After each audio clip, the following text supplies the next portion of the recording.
نحمده ونصلي على رسوله الكريم اما بعد فاعوذ بالله من الشیطان الرجیم بسم اللہ والحمد للہ رب العالمین والصلاة والسلام علی خاتم النبیین وسید المرسلین وبارک وصحابی اجمعین وصحابی وبارک وسلم وصلو علیہ رب اشرح لي صدری ویسر لي امری واحلل عقدۃ من لسانی ویفقهوا قولی.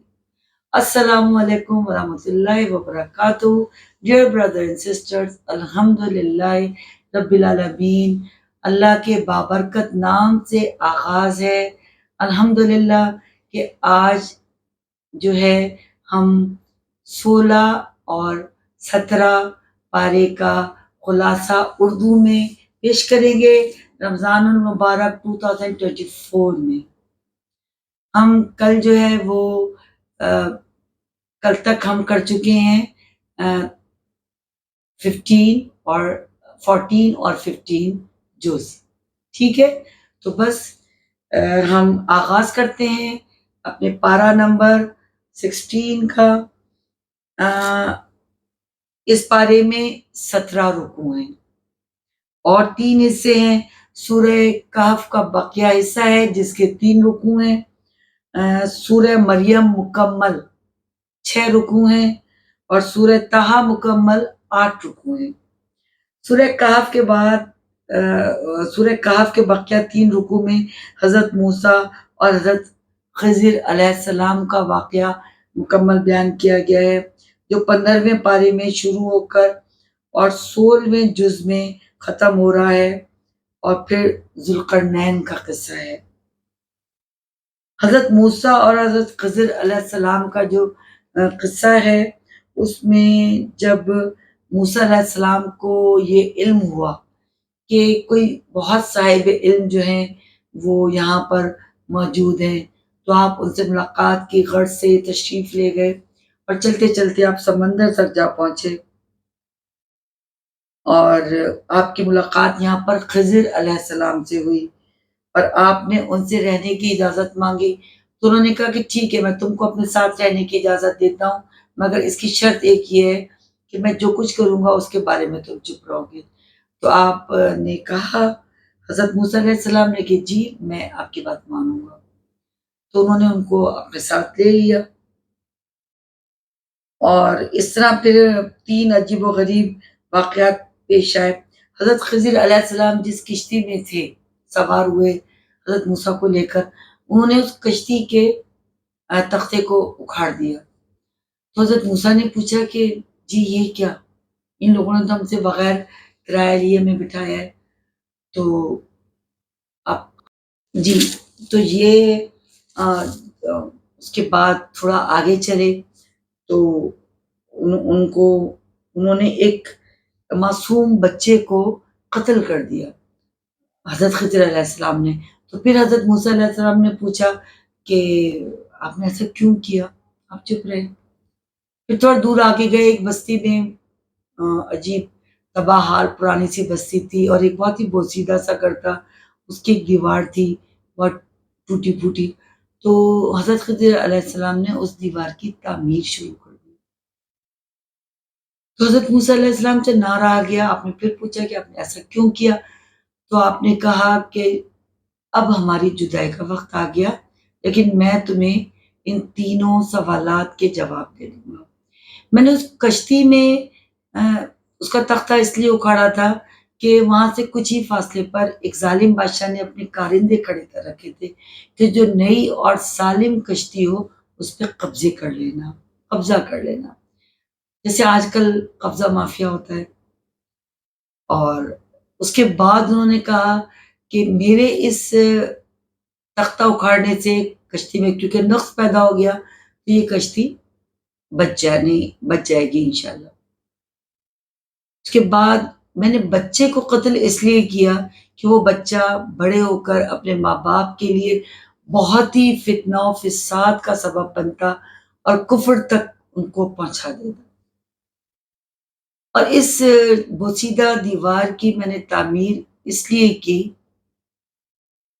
کہ اس دیوار کے نیچے یتیموں کا مال دفن تھا، اور ابھی وہ یتیموں کی عمر کم تھی، یہ دیوار ٹوٹ جاتی، یہ یہاں کے بستی کے لوگ جو ہیں وہ اس خزانے پہ قبضہ کر لیتے، تو میں نے دیوار کو تعمیر کر دیا کہ جب تک یہ یتیم بچے بڑے ہوں، جب تک جو ہے یہ دیوار جو ہے یہ قائم رہے، اور کوئی ان کا خزانہ ان سے نہ لے سکے، اور وہ اپنے پیسوں کو خود استعمال کریں۔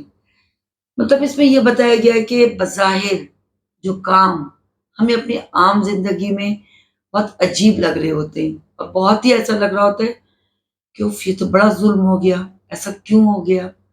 پر ایسا نہیں ہوتا۔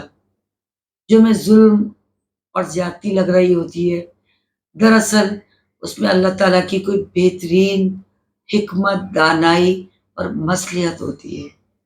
اسی لیے کہا جاتا ہے کہ اللہ تعالیٰ جو بھی امر کریں تو آپ کہا کریں قدر اللہ وما شاء فعل، جو اللہ نے بہتر جانا وہ کیا، اور صبر کرنا چاہیے، اور صبر سے اور استقامت سے کام لینا چاہیے پریشانیوں پر۔ تو ہر مسئلے کی، ہر پریشانی کی کوئی نہ کوئی وجہ ہوتی ہے۔ اس طرح کے یہ واقعات جب پیش آئے، اور آپ حضرت خضر جو ہے وہ حضرت موسیٰ کو چھوڑ کر آگے چلے گئے۔ اس کے بعد ذوالقرنین کا قصہ ہے۔ یہ زبردست وسائل والا بادشاہ تھا۔ اس کا گزر ایسی قوم سے ہوا جو ایک وحشی قوم کا نشانہ بن رہی تھی، جسے قرآن میں یاجوج ماجوج، بہت مشہور نام ہے، ہم لوگ اکثر اس کو محاورتاً بھی بولتے ہیں۔ تو یاجوج ماجوج کا قصہ جو ہے وہ یہ قوم تھی۔ تو ذوالقرنین نے کیا کیا کہ یاجوج ماجوج کے اوپر ایک دیوار چن دی، اور پھر اب وہ روز قیامت، بلکہ قیامت جب قریب ہوگی وہ تبھی ظاہر ہوں گے، یعنی قرب قیامات کی جو علامات ہیں اس میں یاجوج ماجوج کا ظاہر ہونا بھی ہے۔ اس کے بعد سورہ مریم ہے، جس میں 11 انبیاء اکرام کا ذکر ہے، اور حضرت یحییٰ علیہ السلام کی ولادت، حضرت زکریا علیہ السلام کیا بڑھاپے میں حضرت یحییٰ علیہ السلام کی ولادت ہوئی، آپ کو آپ کو نبوت بھی ملی، اور حضرت یحییٰ کا جو نام تھا وہ اللہ نے رکھا تھا، اس دنیا میں اس سے پہلے یہ نام کہیں نہیں تھا، تو اللہ تعالیٰ نے یہ مبارک نام رکھا، اور ان کو نبوت بھی ملی، اور بڑھاپے میں حضرت زکریا علیہ السلام کو دعا مانگنے پر اللہ نے دعا قبول کی، اور ان کو یہ اولاد عطا فرمائی جو کہ بہت ہی صالح اولاد تھی۔ حضرت عیسیٰ علیہ السلام کی ولادت بغیر والد کے ہوئی، اور ان کو گویائی عطا کی گئی۔ یہ بھی ایک زندگی کا، دنیا کا ایک بہت بڑا معجزہ ہے اللہ تعالیٰ کا۔ اللہ تعالیٰ سے تو ہر معجزہ جو ہے وہ انسان ایکسپیکٹ کر سکتا ہے کہ اللہ تعالیٰ تو ہر معجزے پہ قادر ہے، ہر شے پہ قادر ہے اللہ۔ حضرت ابراہیم علیہ السلام اپنے والد کو شرک سے ممانعت کرتے تھے، اور توحید کی دعوت دیتے تھے کہ میری بات مانے اور شیطان کی بات نہ مانے، اور ان کے والد نے ان کی بات نہ مانی۔ اس کے بعد باقی 8 انبیاء کرام کا یا تو ذکر آیا ہے، یا ان کے بارے میں مختصراً کچھ ان کا نام آیا ہے، یا مختصراً ذکر آیا ہے،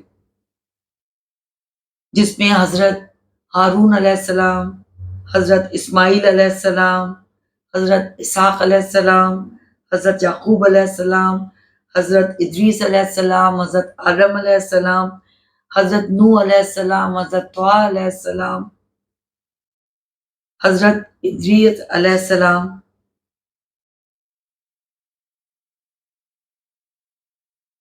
سورہ طہ میں 3 اہم پوائنٹس ہیں۔ تسلی رسول، رسول اللہ صلی اللہ علیہ وسلم کو بہت تسلی دی گئی، اور ان کو کہا گیا کہ تم سے پہلے جتنے پیغمبر اس دنیا میں تشریف لے کر آئے ان سب کی قوموں نے ان کے ساتھ ظلم اور زیادتی کی اور اللہ تعالیٰ نے ان کی مدد فرمائی۔ حضرت موسیٰ علیہ السلام کا قصہ بیان کیا گیا، حضرت آدم علیہ السلام کا قصہ بیان کیا گیا۔ یہ خلاصہ ہے پارہ نمبر 16، جز نمبر 16 کا۔ حضور اکرم صلی اللہ علیہ وسلم نے قرآن کی تلاوت اور دعوت حق دونوں میں بے پناہ مشقت اٹھائی اور بہت ہی ہمت اور سب تکلیفیں اٹھا کر آپ نے قرآن کی دعوت دی اور اللہ کی دعوت اور قرآن کے پیغام کو آگے تک پہنچایا۔ اور جب کافر اور منافقین اور ظالمین ان کے پیغام کو نہ مانتے تو آپ غمگین ہو جایا کرتے تھے، اور کیونکہ آپ تو اپنی پوری جی جان سے اللہ کا کلام پیش کرتے تھے، تو اللہ تعالیٰ فرماتے ہیں، ان کو کہتے ہیں کہ اگر تمہیں کوئی اچھا رسپانس نہ ملے، تمہارا پیغام، تمہارا کام صرف پیغام پہنچانا ہے۔ یہ ظالمین ہیں، یہ کافرین ہیں، ان میں سے کچھ لوگ تمہارا پیغام مان لیں گے اور کچھ نہیں۔ تم غمگین نہ ہوا کرو، تم صبر کرو اور اپنے رب کریم کا جو ہے اس کی مدد کا انتظار کرو۔ اور یہ کلام یعنی قرآن کریم تو اس شخص کے لیے ہے جس کے دل میں اللہ کا خوف ہے، یعنی جو شخص اللہ سے خوف رکھے گا، اللہ کو مانے گا، تو وہ پھر ہی تو اس کے کلام کو مانے گا، کلام کے پیغام کو مانے گا۔ تو لہٰذا قرآن کریم کے پیغام کو سمجھنے، قرآن کریم کو سمجھنے کے لیے ضروری ہے کہ پہلے رب کریم کے بابرکت ذات پر ایمان لائے جائے صدق دل سے، اور اس کے بعد قرآن کریم کے پیغام کو پڑھنے اور سمجھنے کی کوشش کی جائے، اور اس کے لیے پھر اللہ تعالیٰ خود ہی آسانیاں پیدا فرما دیتا ہے۔ حضرت موسیٰ علیہ السلام کا قصہ ہے کہ حضرت موسیٰ علیہ السلام کو دریا میں ڈالا گیا اور ان کو ایک تابوت میں لٹا کے ان کی والدہ نے ان کے ضروری اشیاء رکھ کے ان کو دریا میں ڈال دیا۔ آپ کا یہ جو باکس تھا لکڑی کا وہ بہتا ہوا فرعون کے گھر تک جا پہنچا۔ پھر فرعون نے ان کی رضاعت کے لیے ان کو فیڈ کروانے کے لیے آپ اللہ کی رحمت دیکھیے کہ ان کی ماں کو ہی چن لیا، یعنی ان کی پرورش ان کی ماں کے والدہ کے ہاتھوں میں ہی ہوئی، اور انہوں نے اپنی سگی ماں سے ہی اپنی رضاعت حاصل کی۔ پھر یہ بڑے ہوئے، ان سے ایک قطبی کا قتل ہو گیا، پھر اللہ تعالیٰ نے قصاص کے ذریعے آپ کو اس معاملے سے آزاد کروایا، اور آپ کئی سال مدین میں بھی رہے، اور اللہ کی طرف سے حضرت موسیٰ کو، یہ حضرت موسیٰ کا قصہ بیان ہو رہا ہے، اور حضرت ہارون علیہ السلام کو مصر میں مصر کی سرزمین میں جانے کا حکم دیا گیا اللہ کی طرف سے، اور وہاں فرعون کی حکومت تھی، اور بڑا فرعون جو تھا، فرعون کا تو نام ہی آپ کو پتہ ہے کہ بڑی متکبر اور گھمنڈی شخص کے لیے لیا جاتا ہے۔ تو فرعون کے پاس جب آپ دونوں بھائی پہنچے اور آپ نے دعوت حق دی تو وہ تو نہیں مانا، اپنے غرور و تکبر میں تھا، اس نے سارے جادوگروں کو اکٹھا کر لیا، انہوں نے اپنے جادو دکھایا، ان کے جادو تو ظاہر ہے یہ اللہ کی طرف سے تھا، ان کے پاس جو معجزہ تھا، تو جادوگر سارے سجدہ ریز ہو گئے حضرت موسیٰ کے سامنے، اور وہ ایمان لے کر آ گئے۔ تو اب تو یہ بہت غصہ ہوا فرعون، اور اس نے بنو اسرائیل کا اور حضرت نبی موسیٰ علیہ السلام کے ساتھ ان کا تھے ساری قوم ان کی، تو وہ راتوں رات وہاں سے جو ہے وہ انہوں نے جگہ چھوڑ دی اپنے نبی کے ساتھ۔ تو فرعون نے ان کا پیچھا کیا، اور کس طرح فرعون غرق ہوا، اور کس طرح سمندر میں ان لوگوں کے لیے اللہ تعالیٰ نے راستہ بنا دیا، اور یہ تمام واقعات جو ہیں بہت تفصیل کے ساتھ اس پارے میں اور جو ہم اس سے پہلے پڑھ چکے ہیں 15 پارے میں 14 پارے میں موجود ہیں. جب بھی آپ چاہیں آپ آرام سے بیٹھ کر ان واقعات کو تفصیل کے ساتھ آیت بآیت پڑھ لیں. اس میں پھر بنی اسرائیل کا ناشکرہ پن ہے کہ جب اللہ تعالیٰ نے ان پر اتنی رحمتیں کی اور اتنے احسانات کیے تو انہوں نے سامری کا بچڑا بنا لیا اور اللہ تعالیٰ کے احسانات کی بہت ناشکری کی. اور حضرت موسیٰ جو ہیں وہ دور سے ان کی واپسی ہوئی تورات لے کے اور اپنے بھائی پر انہوں نے غصے کا اظہار کیا کیونکہ ان کے پیچھے یہ سب کام ہوئے. حضرت ہارون نے اس کی وضاحت بیان کی. اس کے بعد حضرت آدم کا قصہ ہے جو کہ بھی پہلے سورہ بقرہ میں بھی بہت تفصیل سے پیش آ چکا ہے. حضور جب اللہ تعالیٰ نے حضرت آدم کی تخلیق کا ارادہ کیا انہوں نے تمام فرشتوں سے کہا کہ انہیں آپ سجدہ کریں تو تمام فرشتوں نے سجدہ کیا. اس سے پہلے انہوں نے کچھ اعتراضات کیے لیکن اللہ نے حضرت آدم علیہ السلام کو تمام علم سکھا دیے تھے اور فرشتوں نے زیادہ جو ہے وہ ان تمام باتوں کو نہیں کیا اور اللہ تعالیٰ کی ہی بات کو مانا. لیکن ایک عزازیل ایک بہت مقرب جن تھا بہت عبادت گزار تھا وہ گھمنڈ میں تھا اور غرور میں آ گیا. وہ آگ سے بنا ہوا تھا. اس نے کہا نہیں میں تو نہیں مانوں گا اور میں اس آدم کے آگے سجدہ نہیں کروں گا. تو اللہ نے کہا کہ تو مردود ہو گیا سے اور اس کا نام جو ہے ابلیس اور شیطان ہو گیا. اس نے کہا کہ ٹھیک ہے اللہ تعالیٰ میں دنیا میں آپ کے بندوں کو بہکاؤں گا. اللہ نے کہا بہکا جو میرے بندے ہوں گے رحمان کے وہ تو تیرا کہنا نہیں مانیں گے. اور ہم پہلے بھی دعا کر چکے ہیں ہم پھر بھی دعا کرتے ہیں کہ اللہ ہمیں شیطان کا بندہ نہیں بنانا کبھی بھی. ہمیشہ اعوذ باللہ من الشیطان الرجیم پڑھ کر شیطان کی پناہ سے مطلب میں اللہ کی اس میں آتے ہیں پناہ میں.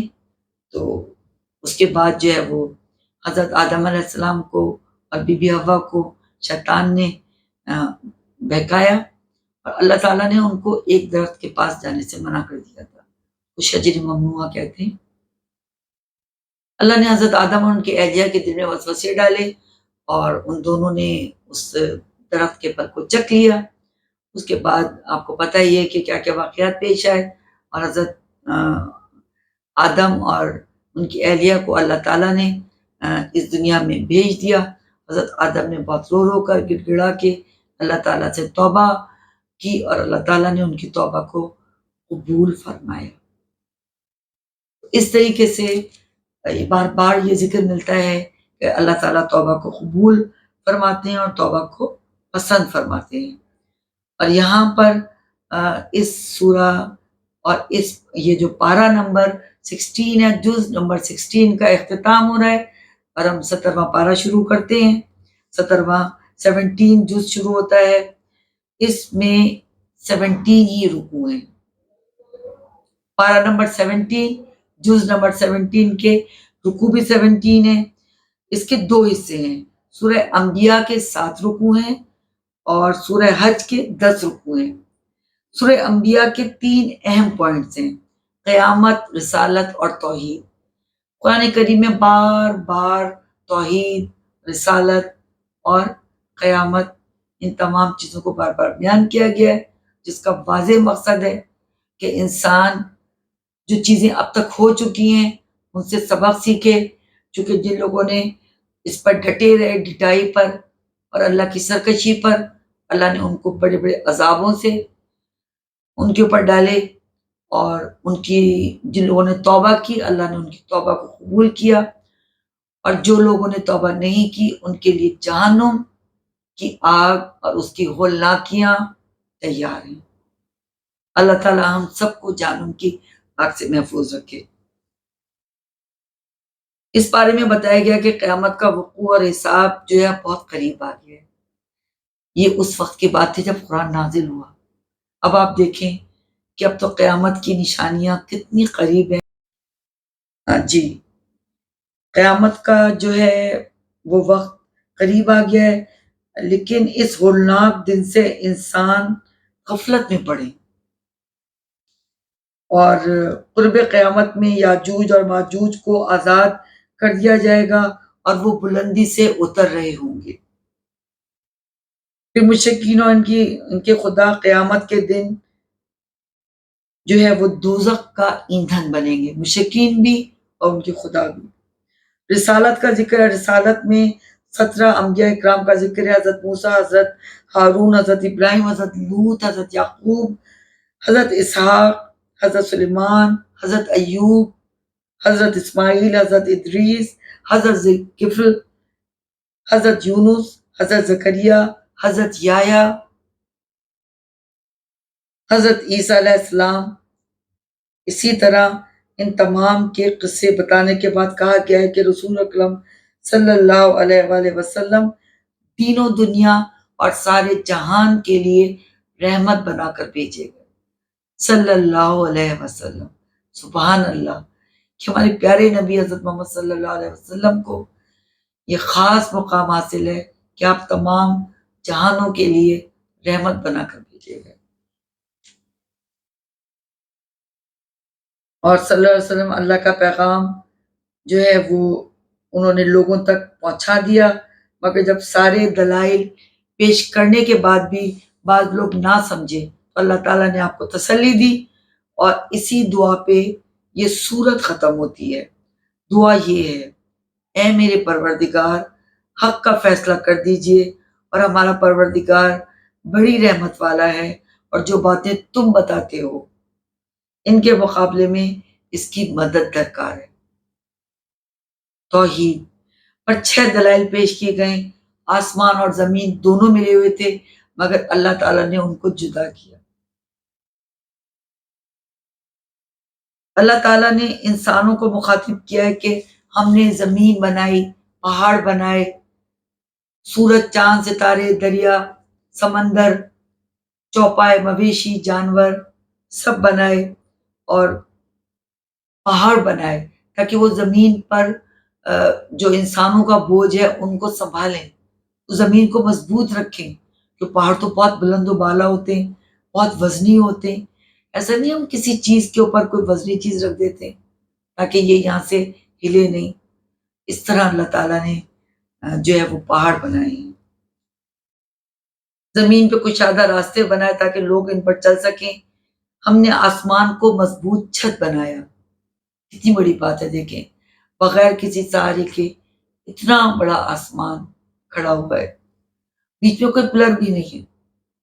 اگر زمین پہ ہم لوگ بڑے بڑے ہالز بناتے ہیں، بڑے بڑے وسیع و عریض کمرے بناتے ہیں، کچھ ضرور ایسا سسٹم رکھا جاتا ہے کہ ان کو پلرز پہ بنایا جائے۔ اور اللہ تعالیٰ کی قدرت سے تو کچھ بھی بعید نہیں ہے۔ اور نظام شمسی بنایا، اور رات اور دن اور سورج اور چاند کا نظام بنایا۔ اب آپ پتہ ہے نا، ہم سب سوچیں، اللہ بار بار کہتا ہے کہ غور و فکر کرو قرآن پر، کہ کس طریقے سے مقررہ وقت پر سورج طلوع ہوتا ہے اور مقررہ وقت پہ چاند طلوع ہوتا ہے، ستاروں کا نظام ہے، نظام شمسی ہے، جغرافی میں ہم یہ سب کچھ پڑھتے ہیں۔ تو یہ اللہ تعالیٰ کے بنائے ہوئے نظام ہے جس کو انسان نے بہت تھوڑا سا مسخر کیا ہے، لیکن اللہ تعالیٰ نے بہت وسیع نظام اپنے بنائے ہیں، اور تمام چیزیں اللہ کے تابع ہیں، وہ ذرا ادھر سے ادھر نہیں ہوتی، ورنہ قیامت آ جائے گی۔ اگر ایک دن سورج نہ نکلے، چاند نہ نکلے، رات ختم نہ ہو، دن ختم نہ ہو، تو کیسے لگے گا؟ بس اللہ تعالیٰ عذابوں سے بچائے اور ہم لوگوں پہ اپنا رحم کرے۔ یہ سب سائنس کی باتیں ہیں، سسٹم کی باتیں ہیں، بڑے بڑے سائنٹسٹ ان باتوں کا مختلف طریقوں سے اظہار کر چکے ہیں، ان پہ بڑے بڑے ریسرچ کر چکے ہیں، اور یہ اللہ کے بے پایاں علم رکھنے والے کی اس کی جو ہے یہ غمازی کرتے ہیں۔ سورہ حج میں 6 اہم پوائنٹس ہیں: مٹی، پانی کی بوند جس سے انسان کا ابتدا ہوئی، خون کا لوتھڑا، اور بچہ، جوان، بوڑھا، جیسے ایک چھوٹا بچہ ہوتا ہے، دیکھیں وہ کس طرح گرو کرتا ہے، وہ ینگ ایڈلٹ بنتا ہے، مطلب 12 14 سال کا ہوتا ہے، اپنی ٹیز میں آتا ہے، 18 19، پھر 20 22 25 ماشاء اللہ، پھر 30 40 50، پھر وہی انسان بوڑھا ہو جاتا ہے۔ ایک دفعہ وہ بچپن میں بے حس و حرکت ہوتا ہے، دوسروں کا محتاج ہوتا ہے، پھر جوانی میں ماشاء اللہ بہت طاقتور ہوتا ہے، بڑا زوم ہوتا ہے، میں یہ بھی کر سکتا ہوں، میں وہ بھی کر سکتا ہوں۔ ماں باپ سے بچے زبان جو ہے وہ اپنی ان کو جوابات دینا شروع کر دیتے ہیں، انہیں اندازہ نہیں ہوتا کہ وہ کیسے تھے جب ان کو ماں باپ نے پالا۔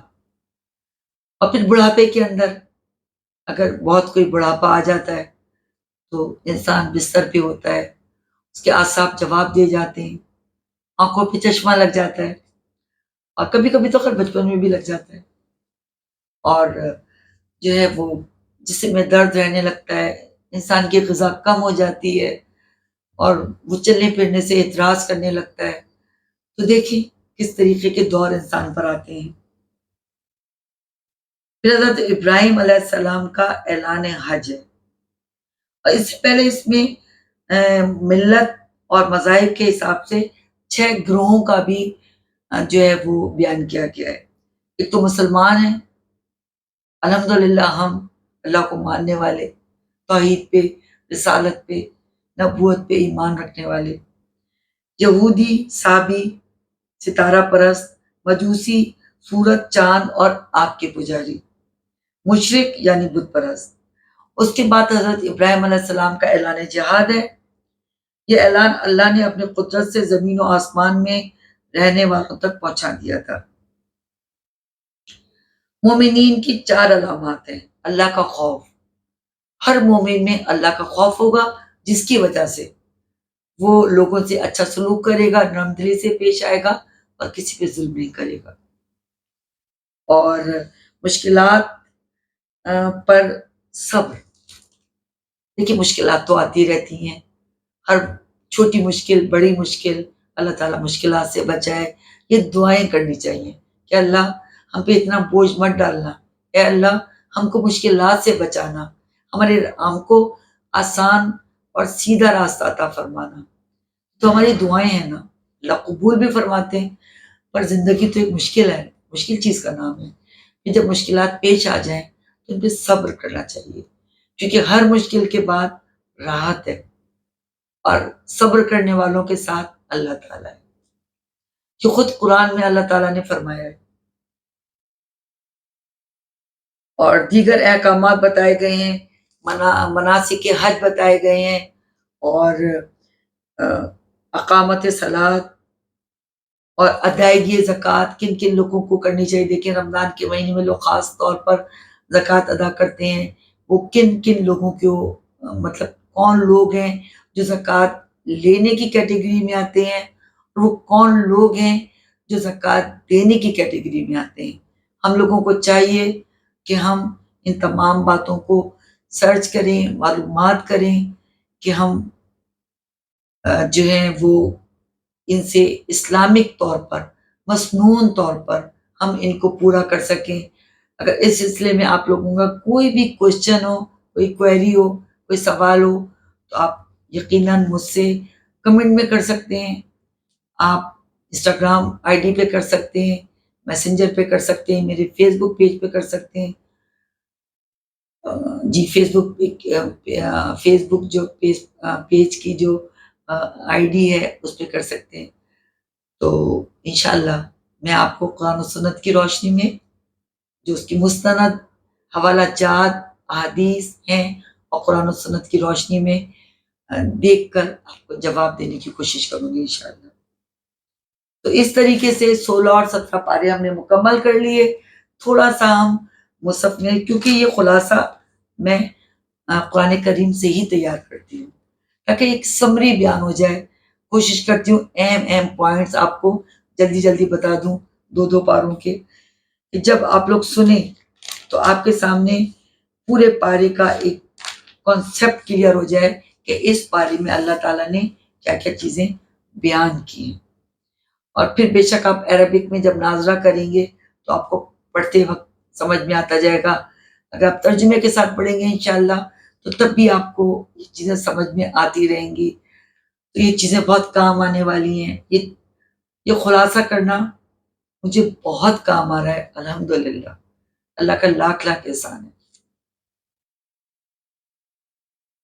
تو یہ سورہ کہف سے شروع ہوتا ہے 16واں پارہ، اور اس میں جو ہے وہ اس کی ایک آیت ہے.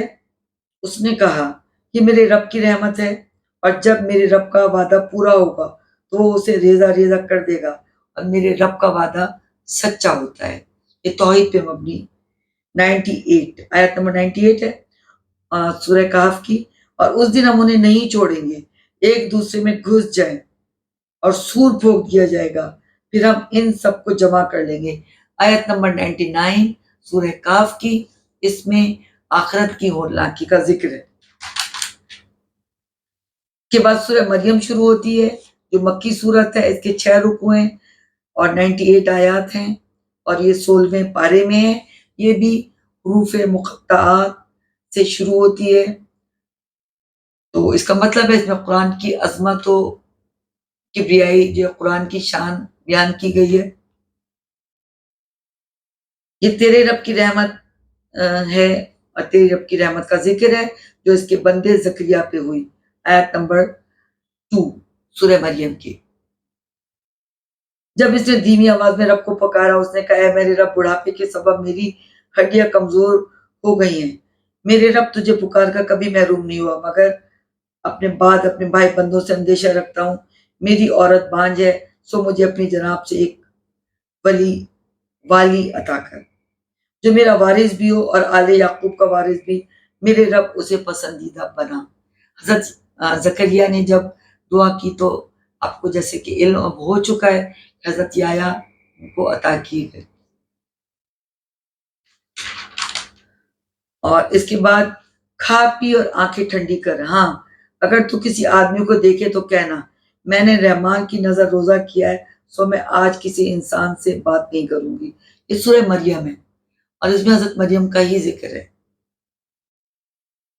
اور کھجور کے تنے کو اپنی طرف ہلا، تجھ پر تازہ پکی ہوئی کھجوریں گریں گی. آیت نمبر جو ہے وہ 25 ہے. یعنی حضرت مریم کو تنا ہلانے پر تازہ سیزن کی، موسم کی کھجوریں اللہ تعالیٰ نے اس طریقے سے عطا کی. تب اس نے بچے کی طرف اشارہ کیا. وہ کہنے لگے ہم اس سے کیسے بات کریں، وہ ابھی جھولے کا بچہ ہے. وہ بول اٹھا میں اللہ کا بندہ ہوں. یہ حضرت عیسیٰ علیہ السلام تھے جنہوں نے جھولے سے اپنا گویائی شروع کر دی تھی. اس نے مجھے کتاب دی اور مجھے نبی بنایا، اور مجھ پر سلامتی ہو جس دن میں پیدا ہوا، جس دن میں مروں گا، اور جس دن میں زندہ اٹھایا جاؤں گا. قرآن کریم میں سورہ مریم کی آیات 26، 27، 28، 29، 30، 31، 32 اینڈ 33، جس میں یہ تقریباً مکمل واقعہ آپ کو سمجھ میں آ جائے گا.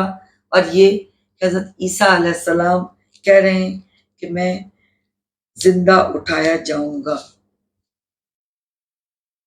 یہ تھا عیسیٰ ابن مریم، وہ سچی بات جس پہ لوگ شک کرتے ہیں. آیت نمبر 34 سورہ مریم. اور کتاب میں موسیٰ کا ذکر ہوا، وہ ایک چنا ہوا شخص تھا، رسول اور نبی تھا. ہم نے اسے طور کی طرف دائنی طرف سے آواز دی اور وہ راز کی بات کے لیے قریب لائے، اور اپنی رحمت سے اسے اس کا بھائی ہارون نبی عطا کیا. یہ آیت نمبر 51، 52، 53 سورہ مریم کی، جس میں حضرت موسیٰ اور حضرت ہارون کا ذکر ہے. چونکہ ان تمام انبیاء کرام کا ذکر زیادہ تر حضرت سورہ مریم میں بھی پیش آیا ہے. اس طرح سورہ مریم ختم ہوئی ہے اور 16ویں پارے میں سورہ طٰہٰ شروع ہوئی ہے. اور طٰہٰ یہ بھی حروف مقطعات ہیں. اور اس نے کہا میرے رب میرا سینہ کھول دے اور میرے لیے میرا کام آسان کر دے. اور میرے زبان کی گرہ کھول، وہ میری بات کو سمجھیں۔ یہ وہ قرآنی دعا ہے جو میں روز پڑھتی ہوں۔ یہ حضرت موسیٰ کی دعا ہے جو میں نے اللہ تعالیٰ سے کی۔ اعوذ باللہ من الشیطان الرجیم، بسم اللہ الرحمن الرحیم، رب اشرح لی صدری ویسر لی امری واحلل عقدۃ من لسانی یفقہوا قولی۔ یہ آیت نمبر 22 اور 27 سورہ طٰہٰ میں ہے، اور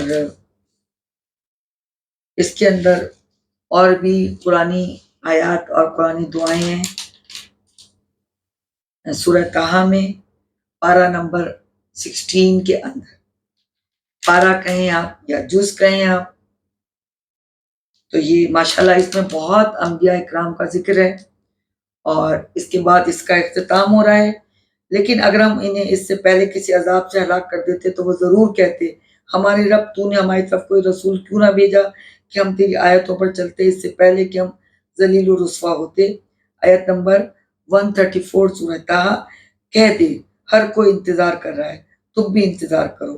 آیت نمبر 135 سورہ طٰہٰ کی، اور 16واں سپارہ اختتام کو پہنچا، 17واں سپارہ شروع ہوا، جس کا خلاصہ میں آپ کو بیان کر چکی ہوں، اور ماشاءاللہ جو اس کے اہم پوائنٹ تھے وہ سب بتا دیے، اور یہاں پر میں آپ کو خلاصہ قرآن ہی بتاتی ہوں اس دورہ قرآن میں۔ اور ہم نے زمین میں مضبوط پہاڑ ڈال رکھے ہیں تاکہ لوگوں کو لے کر ڈولنے نہ لگے۔ آیت نمبر 31 سورہ انبیاء کی، اور ہم نے آسمان کو محفوظ چھت بنایا ہے، اسی نے رات دن سورج چاند بنائے، سب مدار میں تیر رہے ہیں۔ ہم نے تجھ سے پہلے کسی بشر کے لیے ہمیشگی نہیں دی، ہر جان موت کا مزہ چکھے گی۔ جو ایک مشہور آیت ہے، اعوذ باللہ من الشیطان الرجیم، بسم اللہ الرحمن الرحیم، کل نفس ذائقۃ الموت۔ ہم بار بار اس کو جو ہے وہ ذکر کرتے ہیں کہ ہر جان موت کا مزہ چکھے گی۔ تو ہم جو آج زندہ ہیں، یہ ایک ریمائنڈر ہے ہمارے لیے، ایک یاد دہانی ہے بہت ہی ہولناک، کہ آج جو ہم زندہ ہیں کل ہم نہیں ہوں گے۔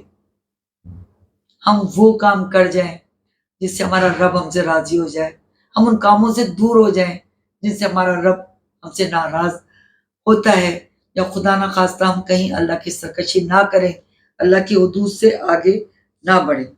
کہ رات اور دن کو رحمان کے سوا کون تمہاری نگرانی کرتا ہے؟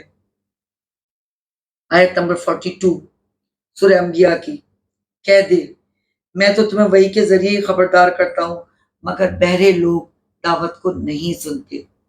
آیت نمبر 45، یہ لوگ اصل میں بہرے نہیں، انہوں نے اپنے ڈٹائی سے کان بند کر رکھے تھے، اور آج بھی کچھ ہم جیسے گناہ گار لوگ ہیں جنہوں نے اللہ کی دعوت سے، اللہ کے احکامات سے اپنے کانوں کو بند کر رکھا ہے۔ اللہ تعالیٰ ہماری سماعتوں کو کھول دے، ہمیں بہترین سماعت عطا کر کہ ہمیں تیرے احکامات ہمیں سننے میں آئے۔ اگر کوئی ہمیں سنائے تو ہم تیرے احکامات سنیں۔ تف ہے تم پر، رب کریم فرما رہے ہیں، تف ہے تم پر اور ان پر جن کی تم نے اللہ کے سوا عبادت کی